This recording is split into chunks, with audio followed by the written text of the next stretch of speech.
भारतीय कृषि एक बहुत ही दिलचस्प पहेली है। एक तरफ तो ये इतनी तेजी से बढ़ रही है कि दुनिया को पीछे छोड़ रही है, लेकिन दूसरी तरफ करोड़ों किसान आज भी मुश्किलों का सामना कर रहे हैं। तो चलिए आज इसी विरोधाभास की परतों को खोलते हैं और समझने की कोशिश करते हैं कि ये विकास और कमियों की कहानी एक साथ कैसे चल रही है। जरा इस नंबर पर गौर कीजिए, 46.1%। इसका मतलब है कि भारत में काम करने वाले लगभग आधे लोग, सोचिए, लगभग आधे लोग अपनी रोजी रोटी के लिए सीधे सीधे खेती पर निर्भर है। इससे ये साफ हो जाता है कि कृषि सिर्फ एक इंडस्ट्री नहीं, ये तो हमारे देश की लाइफलाइन है, हमारी धड़कन है। तो आज हम क्या क्या देखने वाले हैं? हम शुरुआत करेंगे भारतीय कृषि की ताकत से, फिर इसकी जबरदस्त ग्रोथ स्टोरी पर नजर डालेंगे। इसके बाद हम उस पहेली को समझेंगे कि इतनी ग्रोथ के बावजूद उत्पादकता एक चुनौती क्यों बनी हुई है। फिर देखेंगे कि सरकार क्या कर रही है, इसमें क्या मुश्किल दुविधाएं सामने आ रही हैं, और आखिर में भविष्य का रास्ता क्या हो सकता है। तो चलिए सबसे पहले अच्छी खबर से शुरू करते हैं। पिछले एक दशक में भारतीय कृषि ने जो कर दिखाया है वो वाकई में कमाल है। आइए इस ग्रोथ स्टोरी पर एक नजर डालते हैं। यहाँ देखिए, ये जो बार्स हैं ये साफ दिखा रही हैं 2015 से 2024 के बीच जहां दुनिया की खेती एक औसत रफ्तार से बढ़ रही थी, वहीं भारत ने सबको पीछे छोड़ दिया। हमारी ग्रोथ रेट कहीं ज्यादा तेज थी। ये आंकड़ा दिखाता है कि हमारे एग्रीकल्चर सेक्टर में कितना दम और कितनी रेजिलियंस है। तो सवाल ये है कि ये जबरदस्त ग्रोथ आ कहाँ से रही है? देखिए, ये किसी एक वजह से नहीं है, कई चीजें एक साथ हो रही हैं। एक तो हमारा अनाज का उत्पादन, भाई उसने तो सारे रिकॉर्ड ही तोड़ दिए हैं। और एक बहुत ही दिलचस्प बदलाव ये है कि अब हम अनाज से ज्यादा फल और सब्जियां उगा रहे हैं। और सिर्फ इतना ही नहीं, पशुपालन और मछली पालन जैसे सेक्टर्स भी रॉकेट की रफ्तार से बढ़ रहे हैं, जिससे किसानों की आमदनी सीधे तौर पर बढ़ रही है। लेकिन जैसा हर अच्छी कहानी में होता है, यहाँ भी एक ट्विस्ट है। ग्रोथ के ये शानदार आंकड़े ये पूरी कहानी नहीं है।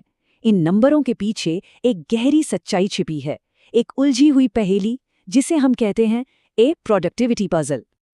तो मन में सवाल आता है ना, कि भाई अगर सब कुछ इतना अच्छा चल रहा है, ग्रोथ इतनी जबरदस्त है, तो फिर प्रॉब्लम क्या है?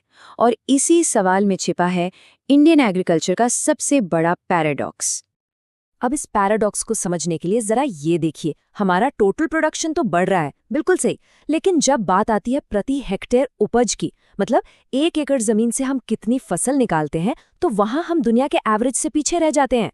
चाहे वो चावल हो, मक्का हो या सोयाबीन, हमारी जमीन में पोटेंशियल तो बहुत है, लेकिन हम उसे पूरी तरह से टैप नहीं कर पा रहे। तो आखिर ऐसा क्यों है? हमारी प्रोडक्टिविटी कम क्यों है? वजह कई हैं और सब एक दूसरे से जुड़ी हुई हैं। एक तो हमारे किसानों के पास जमीन के छोटे छोटे टुकड़े हैं, फिर फसल काटने के बाद उसे रखने के लिए अच्छे गोदामों की कमी, बाजार तक पहुंचने में मुश्किलें, कभी अच्छे बीज नहीं मिलते तो कभी सही खाद, और मॉडर्न मशीनें तो बहुत दूर की बात है। ये सब मिलकर एक ऐसा जाल बना देती हैं जिससे किसान बाहर ही नहीं निकल पाता। ओके, तो हमने प्रॉब्लम समझ ली। अब बात करते हैं सॉल्यूशंस की। सरकार इन चैलेंजेस से निपटने के लिए क्या कर रही है? आइए उनकी पॉलिसी टूलकिट पर एक नजर डालते हैं। सरकार की जो पूरी स्ट्रैटेजी है वो मोटे तौर पर 4 पिलर्स पर खड़ी है। पहला पिलर है किसानों को बेस्ट इनपुट्स देना, जैसे अच्छे बीज, पानी। दूसरा, फाइनेंशियल सपोर्ट यानी पैसों से मदद। तीसरा, टेक्नोलॉजी, खेती में नई नई तकनीक लाना। और चौथा पिलर है मार्केट एक्सेस एंड इनकम, मतलब किसानों को उनकी मेहनत का सही दाम मिले। चलिए इसका एक बढ़िया एग्जाम्पल देखते हैं, बीज और रोपण सामग्री पर उपमिशन। इस मिशन ने क्या किया? देश भर में लाखों बीज गांव बनाए गए। इन गांव का काम था सिर्फ अच्छी क्वालिटी के बीज तैयार करना, और इसका असर सीधा जमीन पर दिखा। क्योंकि देखिए, सीधी सी बात है, अच्छी फसल की शुरुआत ही अच्छे बीज से होती है। अब बात करते हैं पानी की, यानी सिंचाई। यहां भी एक अच्छी खबर है। आज देश की 55.8% खेती वाली जमीन तक सिंचाई का पानी पहुंच चुका है। इसका मतलब क्या है? इसका मतलब ये है कि अब पहले से कहीं ज्यादा किसान सिर्फ मॉनसून के भरोसे नहीं बैठे हैं। ये प्रोडक्टिविटी बढ़ाने के लिए एक बहुत बहुत बड़ा स्टेप है। लेकिन कहानी इतनी सीधी भी नहीं है। सरकारी मदद पहुंच तो रही है, पर सब जगह बराबर नहीं। जरा इस टेबल को देखिए, ये एक बहुत बड़ी सच्चाई सामने लाती है। सेंट्रल इंडिया, जहां देश के सबसे ज्यादा किसान हैं, सबसे ज्यादा खेती होती है, वहां तक पहुंचता है सिर्फ 15% से भी कम कृषि लोन। और दूसरी तरफ सदर्न इंडिया, जहां किसान और जमीन दोनों कम है, वहां 33% से भी ज्यादा लोन जा रहा है। मतलब साफ है, जहां जरूरत सबसे ज्यादा है, वहां पैसा सबसे कम पहुंच रहा है। अब आते हैं कहानी के सबसे दिलचस्प हिस्से पर। कभी कभी क्या होता है कि आप एक प्रॉब्लम सॉल्व करने जाते हैं और अनजाने में एक नई प्रॉब्लम खड़ी कर देते हैं। पॉलिसी बनाना भी कुछ ऐसा ही है, एक बहुत मुश्किल काम। चलिए ऐसे ही दो बड़े पॉलिसी डिलेमास को समझते हैं।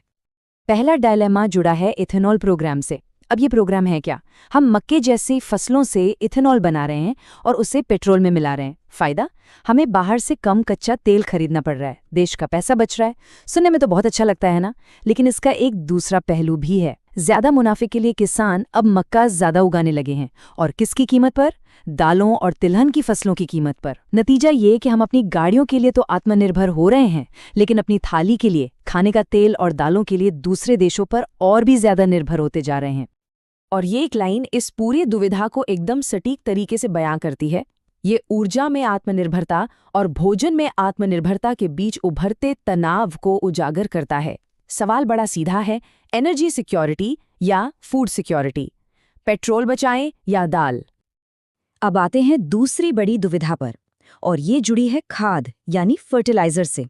देखिए, जमीन को सेहतमंद रखने के लिए N, P और K यानी नाइट्रोजन, फॉस्फोरस और पोटैश का एक आइडियल रेशियो होता है, 4:2:1। लेकिन हम इस्तेमाल क्या कर रहे हैं? लगभग 11:4:1। आप फर्क देख रहे हैं? हम जरूरत से कहीं कहीं ज्यादा नाइट्रोजन डाल रहे हैं, और इसकी वजह है सरकारी पॉलिसी। यूरिया, जिसमें नाइट्रोजन होता है, उस पर इतनी भारी सब्सिडी है कि किसान बस उसी का इस्तेमाल करते जा रहे हैं। और इस इम्बैलेंस का नतीजा बहुत खतरनाक है। यह हमारी मिट्टी का हेल्थ धीरे धीरे खत्म कर रहा है, उसकी जान निकाल रहा है।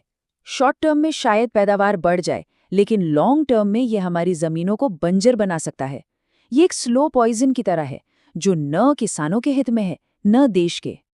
तो हमने ग्रोथ देखी, प्रॉब्लम समझी और पॉलिसी डायलेमास भी देखे। तो अब सवाल ये है कि आगे का रास्ता क्या है? हम ग्रोथ और सस्टेनेबिलिटी के बीच बैलेंस कैसे बना सकते हैं? चलिए कुछ रिकमेंडेशंस पर नजर डालते हैं। तो क्या किया जा सकता है? कुछ कॉन्क्रीट स्टेप्स सुझाए गए हैं, जैसे फर्टिलाइजर सब्सिडी को रिफॉर्म किया जाए, पैसा सीधे किसानों के खाते में डाला जाए ताकि वो अपनी ज़रूरत के हिसाब से सही खाद चुने, न कि सिर्फ यूरिया। इथेनॉल प्रोग्राम के लिए एक लॉन्ग टर्म रोड मैप बनाया जाए, जिसमें एनर्जी और फूड सिक्योरिटी दोनों का ध्यान रखा जाए। छोटे किसानों के लिए मशीनें खरीदना मुश्किल है, तो FPOs यानी किसान समूहों को बढ़ावा दिया जाए ताकि वो मिलकर मशीनें ले सकें। और R&D में ज़्यादा से ज़्यादा इन्वेस्ट किया जाए, खास तौर पर दालों और तिलहन की पैदावार बढ़ाने के लिए। और आखिर में हम उसी एक बड़े सवाल पर वापस आते हैं जिससे हमने शुरुआत की थी। भारत अपनी खेती की प्रोडक्टिविटी कैसे बढ़ाए, साथ ही साथ अपने करोड़ों किसानों की जिंदगी को बेहतर कैसे बनाए, और ये सब करते हुए अपने पर्यावरण को भी कैसे बचाए। इन तीनों के बीच सही बैलेंस बनाना, यही इंडियन एग्रीकल्चर के सामने आज सबसे बड़ी और सबसे जरूरी चुनौती है।